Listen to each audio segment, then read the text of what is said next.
आहेत त्या मी आज तुम्हाला सांगणार आहे, ज्या तुम्ही जर फॉलो केला तर तुमचा दूध व्यवसाय कधीच तोट्यात जाणार नाही मित्रांनो.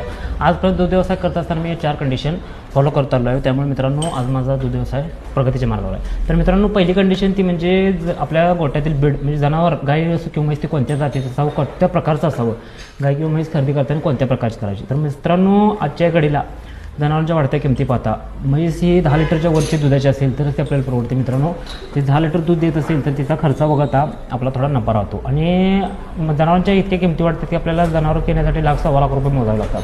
त्यासाठी आपल्याला चांगल्या ब्रीडचं चांगल्या दूध देणाऱ्या म्हशीची पैदास गोठ्यात करणं अत्यंत महत्त्वाचं आहे मित्रांनो. आणि दुसरा पॉईंट म्हणजे तो म्हणजे जनावरांच्या खुराक किंवा चारा यावरती लक्ष दिलं पाहिजे मित्रांनो. कारण चांगल्या प्रतीचं दूध आणि उत्तम दर्जाचं दूध मिळण्यासाठी आपल्याला जनावरांच्या खुराक आणि चांगल्या प्रतीचा चारा देणं अत्यंत गरजेचं आहे मित्रांनो. आणि तिसरा पॉईंट आहे तो म्हणजे मॅनेजमेंट, टाईम टेबल. तर तुमचं गोठ्यामध्ये स्वतःचं टाईम टेबल, स्वतःचं असं एक मॅनेजमेंट असलं पाहिजे मित्रांनो. म्हणजे आजचं जे काम आहे ते काम त्या वेळेत पूर्ण झालं पाहिजे, ते काम रेंगाळत ठेवलं नसलं पाहिजे. ते जर काम त्या वेळेला पूर्ण झालं आणि रोजच्या वेळेस तुम्ही जी टाईम टेबल गोठ्यात ठेवलं तर तुमचा गोठा सक्सेस होणार मित्रांनो, नक्की होणार. आणि शेवटचा आणि महत्त्वाचा पॉईंट आहे तो म्हणजे आपल्या दुधाचं मॅनेजमेंट म्हणजे मार्केटिंग, दुधाची विक्री. आता तुमच्या गोट्यामध्ये एवढं दूध तयार होते तर त्या दुधाची तुम्ही मार्केटिंग कशा प्रकारे करणार.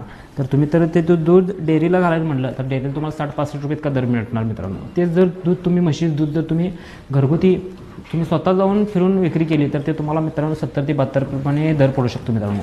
अशा प्रकारे तुम्ही तुमच्या दुधाचं मार्केटिंगचं जर विचार केला तर असे 4 कंडिशन, 4 स्टेप आहेत मित्रांनो ते मी आजपर्यंत फॉलो केले आहेत आणि त्या मी तुम्हाला आज सांगितल्या मित्रांनो.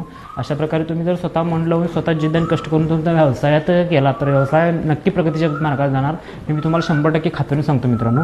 तर मित्रांनो ही माहिती तुम्हाला कशी वाटली ते नक्की कमेंट करा मित्रांनो. आणि जर का तुम्ही आपल्या पेजला अजून फॉलो केलं नसेल तर प्लीज मित्रांनो फॉलो करा, थोडा सपोर्ट करा. धन्यवाद.